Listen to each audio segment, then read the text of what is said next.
Horas, привет, привет, привет. Setelah di video-video belajar bahasa Rusia kemarin gue ngebahas kasus 4 dan kasus 6 dalam bahasa Rusia, di video belajar bahasa Rusia kali ini gue akan ngebahas tentang kasus 2. Gimana teman-teman? Sudah mulai mengerti bahasa Rusia? Dan gue yakin banget buat teman-teman yang ikut melihat atau mempelajari bahasa Rusia melalui video-video yang gue share, pastinya sudah mulai bisa dan berkomunikasi dalam bahasa Rusia yang baik dan benar. Oke, sebelum gua mulai videonya, buat teman-teman yang belum subscribe channel ini, yuk langsung aja di subscribe channel ini, tekan tombol subscribe dan bunyikan loncengnya biar teman-teman tidak ketinggalan informasi atau video tentang bahasa Rusia lainnya. Langsung aja kita mulai videonya yuk.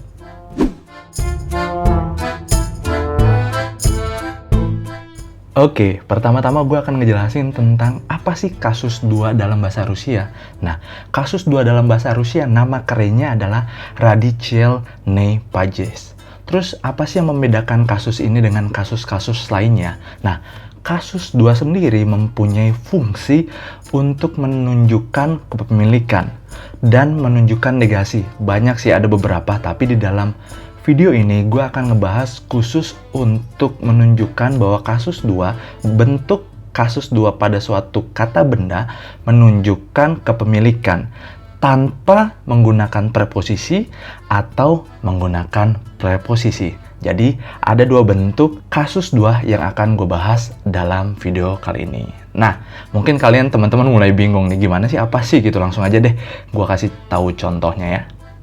Jadi, kasus 2 yang menunjukkan kepemilikan tanpa preposisi, rumusnya adalah kata benda 1 dalam bentuk kasus 1 plus kata benda 2 dalam bentuk kasus 2. Sekali lagi, rumusnya adalah kata benda 1 dalam bentuk kasus 1 plus kata benda 2 dalam bentuk kasus 2. Misalnya adalah ruang direktur.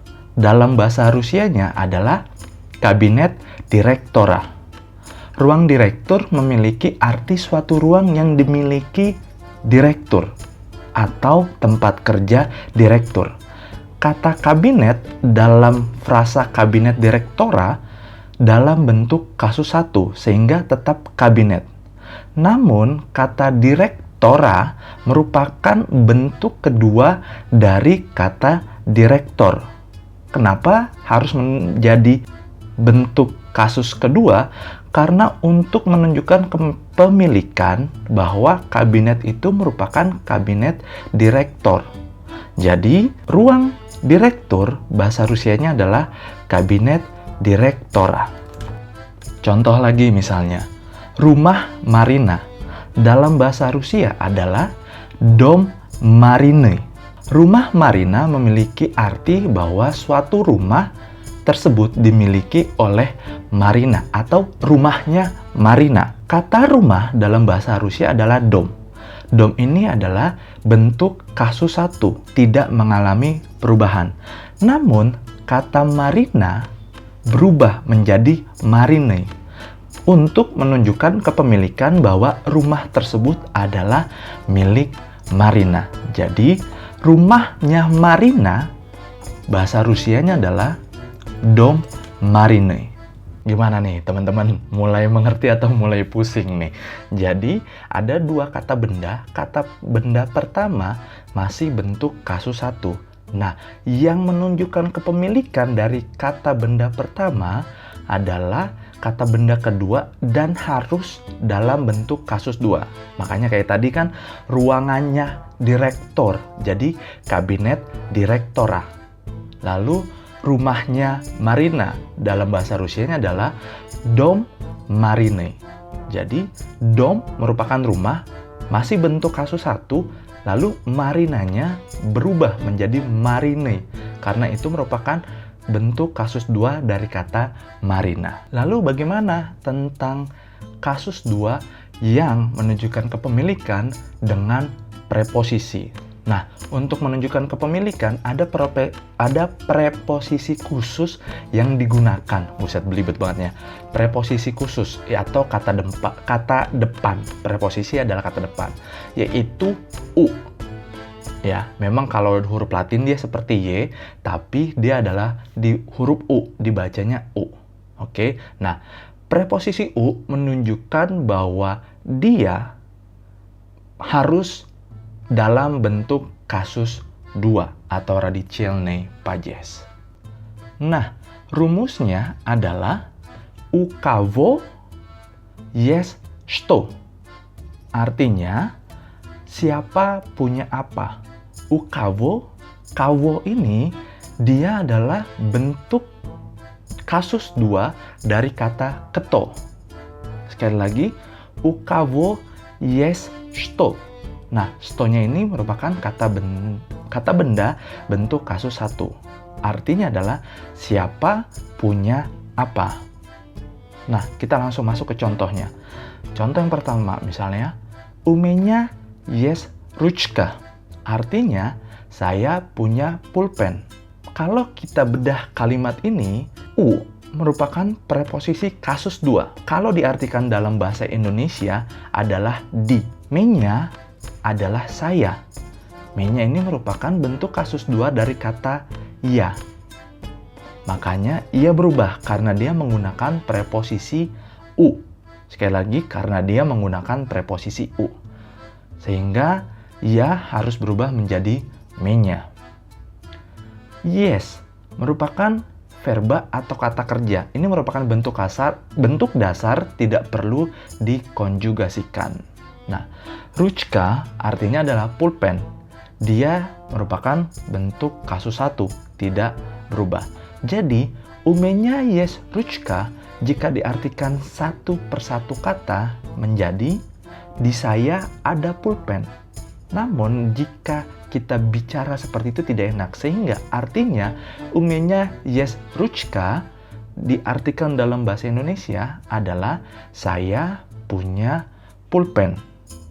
Sehingga kalau teman-teman ingin bilang saya punya pulpen dalam bahasa Rusia adalah umenya jest ručka, bukan u ya jest ručka. Itu salah besar.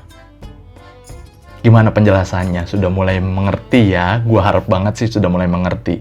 Nah, sekarang gue akan menunjukkan perubahan-perubahan kata benda dari kasus 1 menjadi kasus 2. Teman-teman bisa lihat di tabel ini. Kita bisa lihat ada kata ganti orang. Iya, kasus 1 berubah menjadi me-nya. Te, kamu menjadi cibia. On, ana menjadi yevo atau yeyo. Me menjadi nas, artinya kami. Vy, Anda sekalian, itu berubah menjadi vas, kasus 2. Ani menjadi ih. Nah, direktor berubah menjadi direktora. Drug menjadi druga. Sergei menjadi sergeya. Gorod menjadi gorada. Ozero menjadi azera.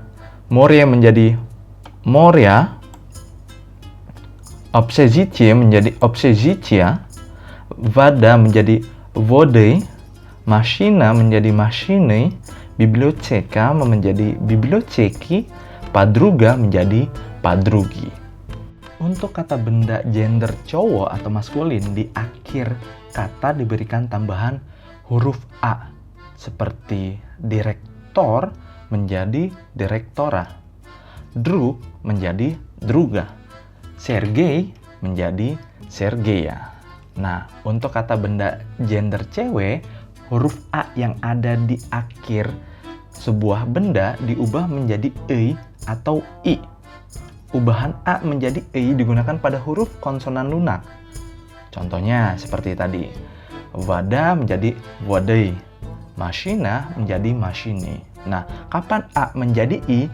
Kalau ketemu dengan huruf konsonan keras. Contohnya huruf K, G, H, J, Š, C, Š. Contohnya tadi ya, itu ada biblioteka berubah menjadi biblioteki. Bentuk kasus 2-nya. Karena ada K ya, jadi ki. Oke. Nah, Gimana contohnya? Langsung aja kita gunakan dialognya ya. Contoh dialog yang pertama. Привет, Sasha. Привет, Anna.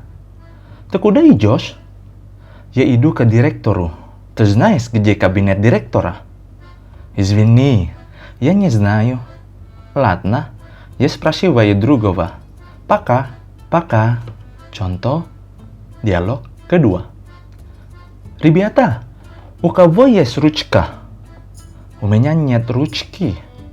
Но вот там ручка Сергея на столе.